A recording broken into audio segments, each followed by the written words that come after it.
You overheard our conversation yesterday, didn't you? My eldest son and his wife are returning home for the birth of their child. So, I need you to clear your stuff up to the yard. Excuse me, but you can't have kids anyway. You'll even help with my son's work. The least you could do is make some room. I'm paying $10,000 in rent, and this is getting too tiresome to deal with. I've been living with my mother-in-law, but now she wants me out of the house because my brother-in-law and his wife are returning. Between my mother-in-law, brother-in-law, his wife, and my husband, this house is full of problems. I've been trying to keep things running smoothly, but it's becoming a hassle to think about it all. I'm done thinking. Okay, I'll leave, but I can't just put my belongings in the yard. So I'll come back later to pick them up. You're leaving? Thank you, that's a big help. Ignoring my pleas, my mother-in-law, I started packing my things and left the house. 7 seconds after stepping out the door, I took out my phone and called the junk removal service. Once I stopped thinking, no one could stop my actions. I'm Linda, a 40-year-old IT consultant. My husband, Mark, is also 40 and runs 3 restaurants as a sole proprietor. We're both 40 and people often assume we've been married a long time and have a kid or two, but we're actually newlyweds. We both live as workaholics and didn't marry until this age. I had given up on marriage just before turning 40, but a random visit to a bar after work changed my mind. This your first time here? Mark asked. Yes, that's right. I replied. Feeling comfortable in Mark's restaurant, I started visiting frequently as a regular. I always sat at the end of the bar, and it became normal for Mark to chat with me while I ate. What does an IT consultant do? Mark asked. Introducing it to companies, strategic planning. I've worked with restaurants too. Once I suggested a tablet-based ordering system to reduce labor costs and improve efficiency, I replied. Slowly, I was drawn to his dedication to his work, and likewise, Mark grew fond of me, seeing that I was a hardworking person. I'm always busy with work and can't talk much.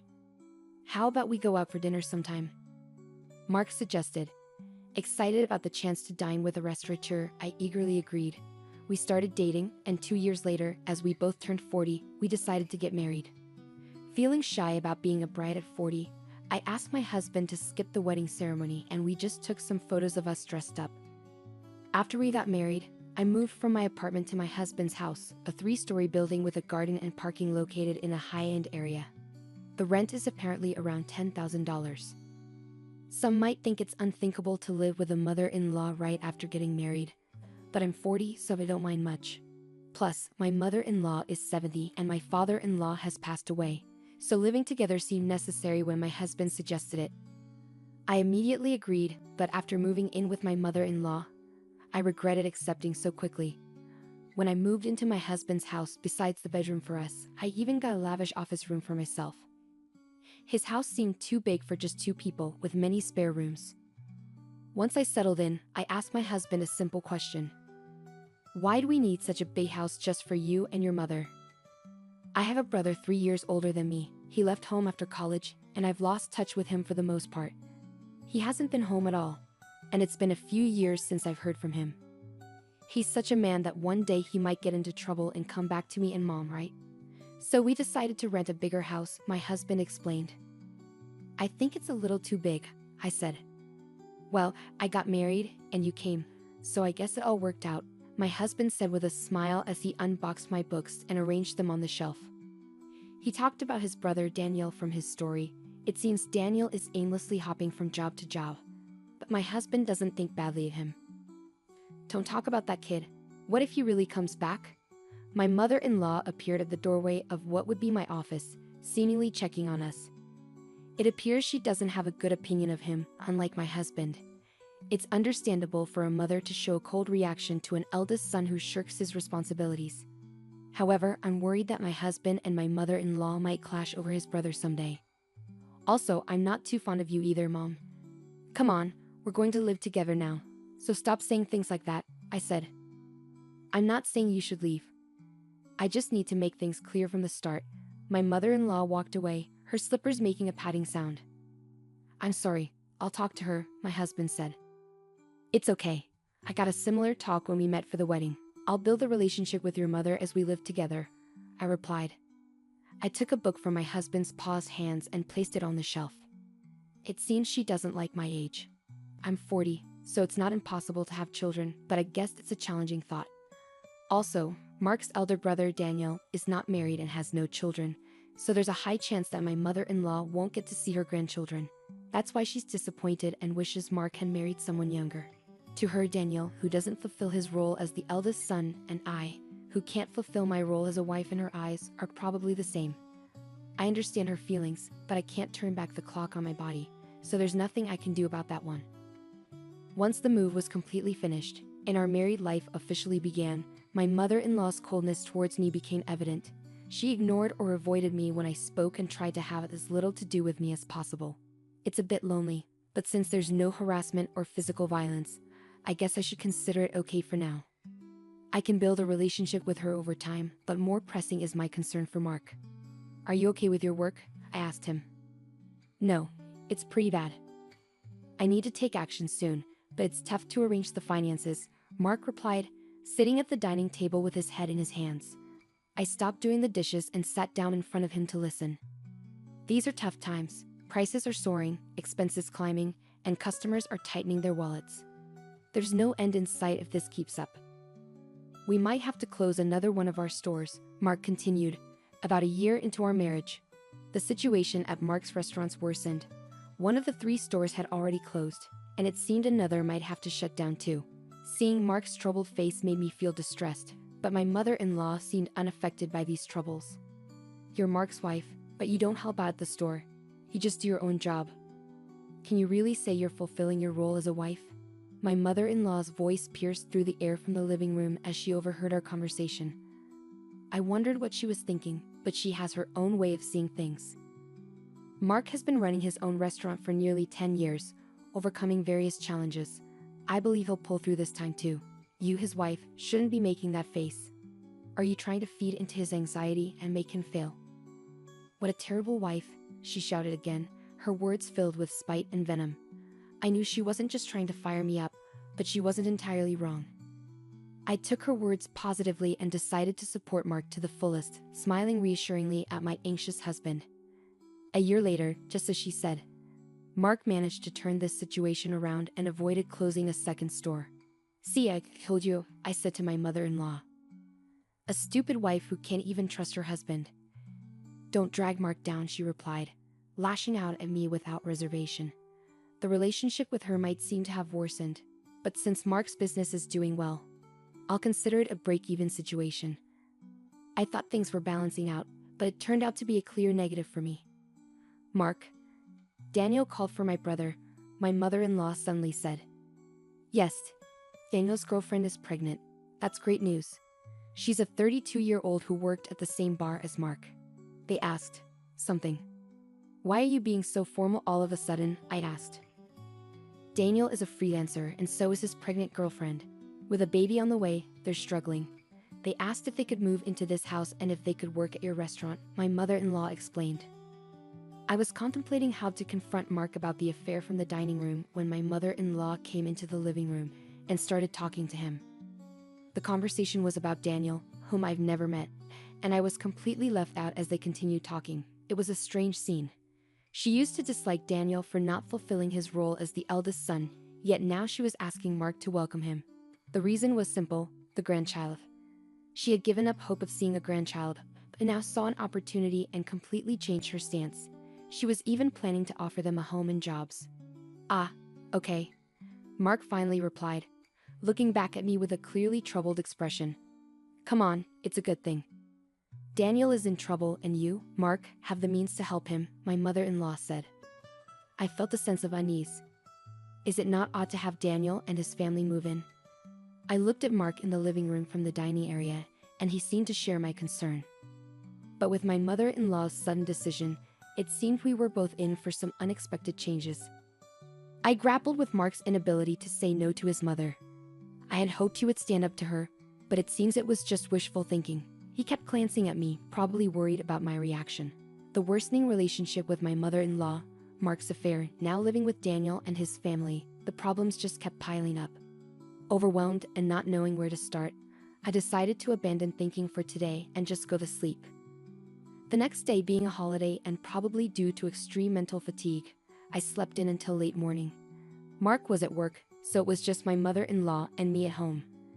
Dreading what she might say about my sleeping in, I reluctantly headed to the living room. "You sure slept in. Must be nice to have such leisure," she said, surpassing my expectations.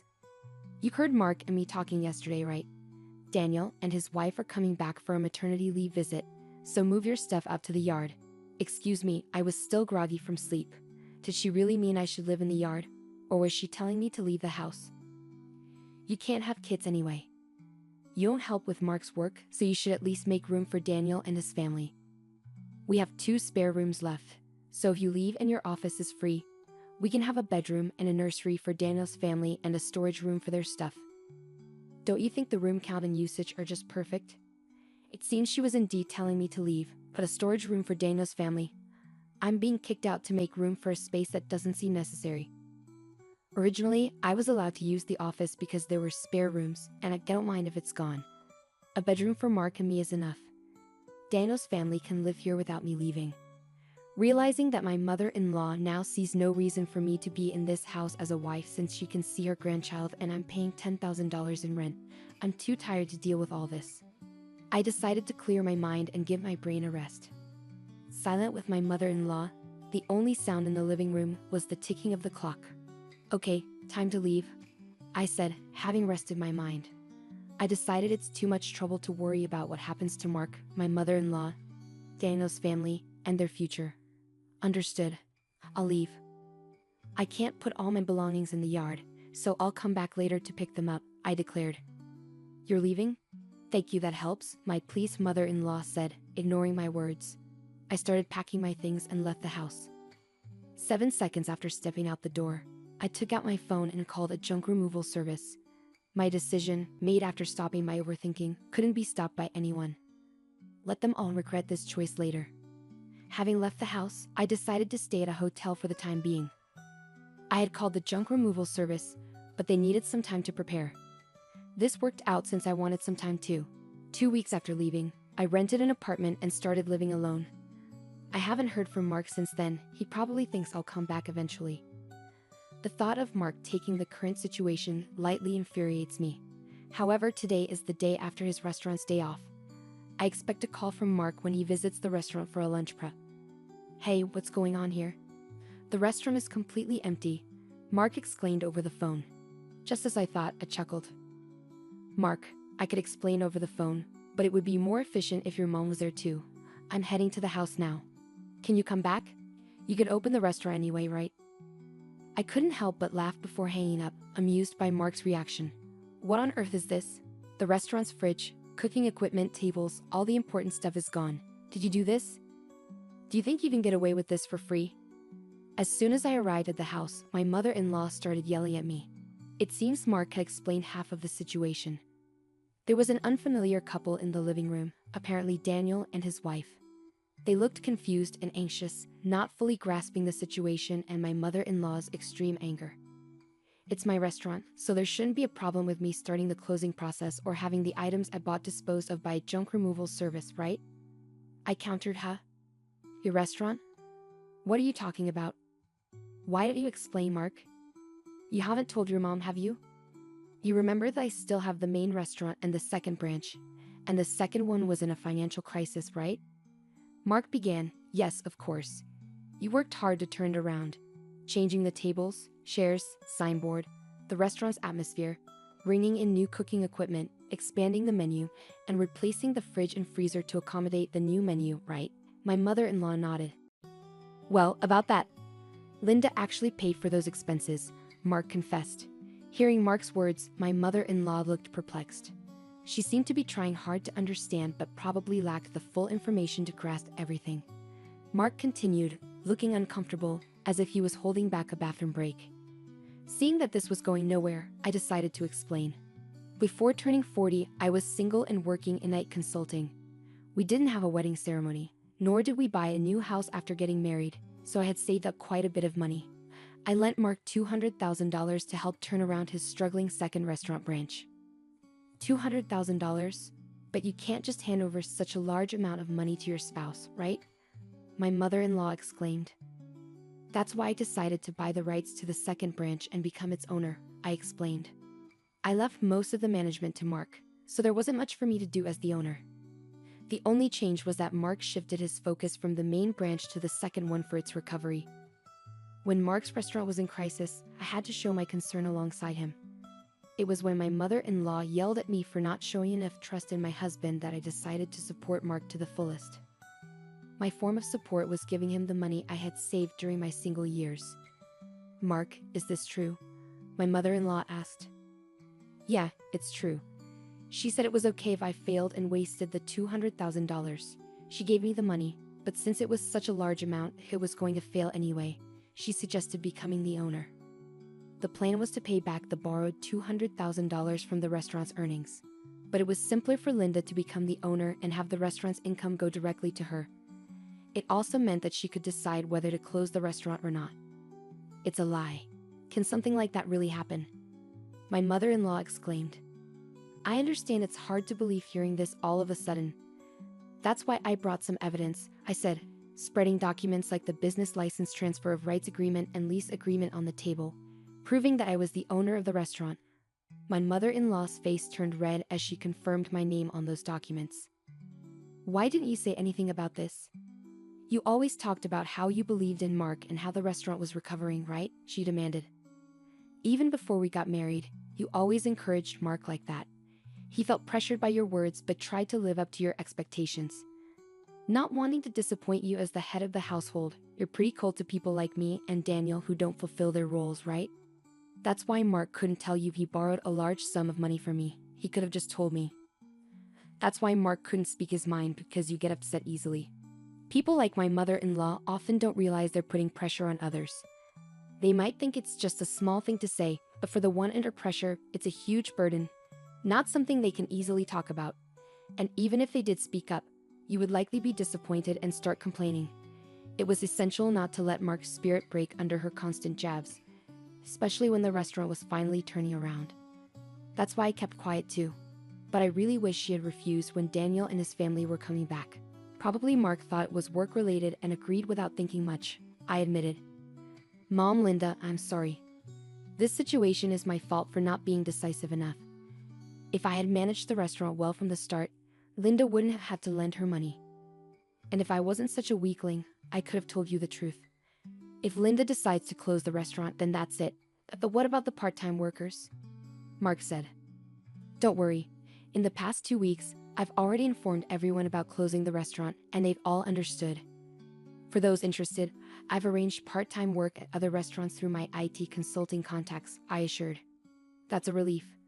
So everyone was in on this, Linda showing me an empty restaurant as a surprise, and everyone keeping the closure for me?" my mother-in-law asked. "Mark, I'm sorry too. I've been pressuring you and Linda. I'm sorry for everything up to now. I won't tell you to leave again."